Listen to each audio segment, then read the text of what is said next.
Hi guys, இது என்னோட புது யூடியூப் சேனல். நம்ம இன்னைக்கு எதை பத்தி பார்க்க போறோம்? பைக் மெயின்டெனன்ஸ் பத்தி பார்க்க போறோம். பைக் மெயின்டெனன்ஸ் எல்லாரும் என்ன நினைச்சுக்கிறாங்கன்னா மாசம் பண்றது இன்ஜின் ஆயில் மாத்திரதே வந்து சில பேர் மெயின்டெனன்ஸ் நினைச்சுக்கிட்டு இருக்காங்க.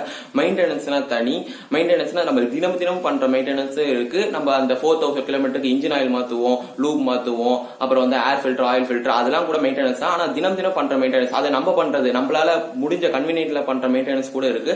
அந்த மெயின்டெனன்ஸ்ல நம்ம பண்ற தப்புகள், சில தவறுகள் நம்ம பண்ணுவோம். அதாவது இந்த ஃப்ரேம் பைக், அதாவது டூம் ஃப்ரேம் நிறைய வச்சிருப்பாங்க. அந்த மாதிரி R15, RS200, அப்புறம் வந்து R10 அதெல்லாம் வச்சிருக்கிறவங்களுக்கு நான் இது சொல்றேன்.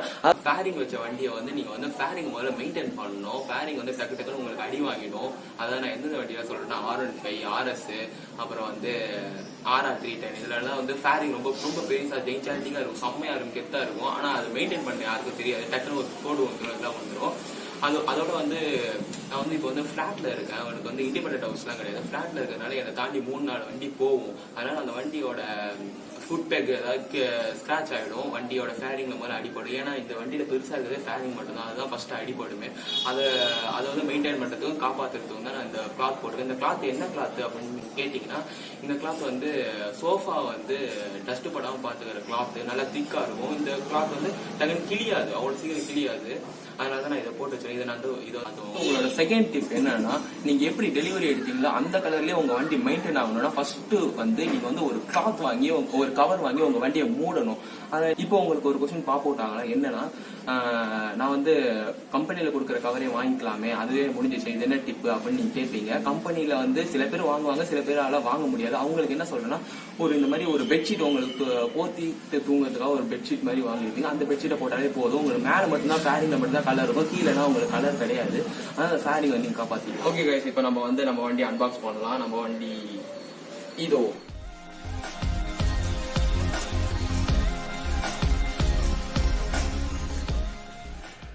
ஓகே கைஸ், உங்க வண்டியோட 3ஆவது டிப் என்னன்னா, வண்டியை முதல்ல க்ளீன் பண்ணணும். தினைக்கும் க்ளீன் பண்ணணும்னா டக்குன்னு ஒரு துணி எடுத்து தரன்னு தேய்க்கக்கூடாது. ஒரு ஜென்டலா க்ளீன் பண்ணணும். ஜென்டலா க்ளீன் பண்றதுக்கு ஒரு இன்ஸ்ட்ருமெண்ட் இருக்கு. காருக்குலாம் கொடுப்பாங்க. காரோட விண்டோ துடைக்கிறதுக்கு, விண்ட்ஷீல்டு துடைக்கிறதுக்குலாம் ஒரு இன்ஸ்ட்ருமெண்ட் கொடுப்பாங்க. அந்த இன்ஸ்ட்ருமெண்ட் வச்சு துடைங்க. அந்த இன்ஸ்ட்ருமெண்ட் என்னன்னா, இதை வச்சு லைட்டா இங்கே இப்படிலாம் உங்கள் ஃப்ரேமோ உங்கள் டேங்க் மாதிரிலாம் தொடச்சினாலே போதும். நீங்கள் வந்து ஆஃபீஸ் போகிறதுக்கு முன்னாடி, இல்லை காலேஜ் போகிறதுக்கு முன்னாடி, உங்கள் ஃப்ரெண்ட்ஸோட சுற்ற போகிறதுக்கு முன்னாடி இதை வச்சு க்ளீன் பண்ணாலே வண்டி கொஞ்சம் பார்க்கறதுக்கு நல்லாயிருக்கும். இதே போதும்.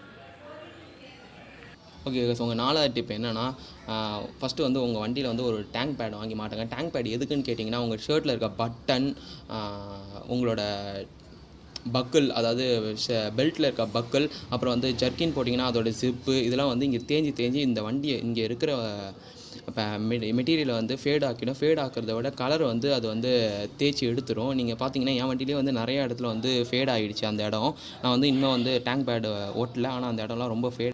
இது உங்களுக்கு 5ஆவது டிப்பு. நீங்கள் காலைல ஏஞ்சி பார்த்தீங்கன்னா உங்கள் அலாய் வீல்ஸில் வந்து ஈரமாக இருக்கும். அது என்னென்னா, ஸ்ட்ரீட் டாக்ஸ் வந்து சூச்சு போயிருக்கும். அந்த சூச்சு வந்து ஆசிட்றதுனால நம்ம பெயிண்ட் என்ன ஆகும்னா வந்து உறிஞ்சிக்கிட்டு வரும். அப்புறம் வந்து நம்ம டிஸ்க் பிரேக்கில் வந்து துரு பிடிச்சிருக்கும். அதனால் காலைல ஏஞ்சோன்னா அதில் கொஞ்சோண்டு தண்ணியை ஸ்ப்ரே பண்ணிட்டு லைட்டாக வெட் கிளாத்தை வந்து நீங்கள் தொடச்சிட்டிங்கன்னா போதும்.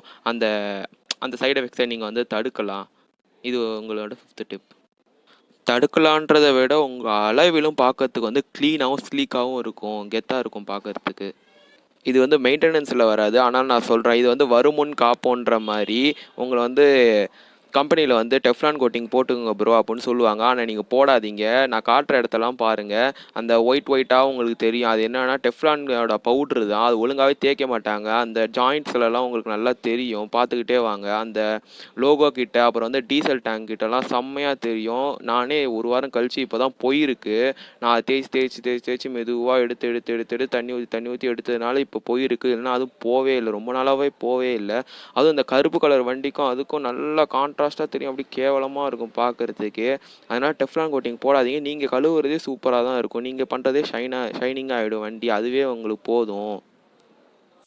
ஓகே, உங்களோட எக்ஸ்ட்ரா டிப் என்னன்னா, இங்கெல்லாம் உங்களுக்கு வந்து தண்ணி மலையில் போயிட்டு வந்ததுக்கப்புறம், இல்லைனா வந்து நீங்கள் ஆஃப் ரோடிங் பண்ணிட்டு வந்தீங்கன்னா இங்கெல்லாம் கொஞ்சம் அழுக்காக இருக்கும். இதெல்லாம் டக்குன்னு நீங்கள் என்ன பண்ணுவீங்கன்னா, துணியை போட்டு தரத்தான்னு தேய்ச்சிடுவீங்க. அப்படி தேய்க்காதீங்க. ஏன்னா இதெல்லாம் வந்து சின்ன சின்ன கல் மாதிரி இருக்கும். அதெல்லாம் வந்து உங்களோட பெயிண்ட்டை வந்து ஸ்க்ராட்ச் பண்ணி எடுத்துரும். உங்களுக்குலாம் பார்த்தா தெரியுங்களா செம்ம ஸ்க்ராட்ச் ஆகிருக்கும். அதனால் என்ன பண்ணீங்கன்னா ஃபஸ்ட்டு உங்கள் கையை வச்சு மெதுவாக இப்படிலாம் ஓப்பன் பண்ணி எடுத்துருங்க. அந்த அந்த கல்லெல்லாம் முதல்ல டக்குன்னு எடுத்துருங்க. இப்படி உங்கள் கையாலே மெதுவாக எடுத்துருங்க. அப்புறமா நீங்கள் வந்து தண்ணியை வந்து ஸ்ப்ரே பண்ணுங்கள். தண்ணி வந்து ஊற்றாதீங்க. தண்ணியை ஸ்ப்ரே பண்ணிட்டு அப்புறமா ஒரு வெட் கிளாத் வந்து ஒயிட் பண்ணி எடுத்துட்டீங்கன்னா அது போயிடும். இதுதான் உங்களோட 7th டிப் அப்படின்னு சொல்லுவேன். ஓகே கைஸ், உங்களுக்கு நான் சொன்ன டிப்ஸ்லாம் பிடிச்சதுன்னா தம்ஸ் அப் கொடுங்க.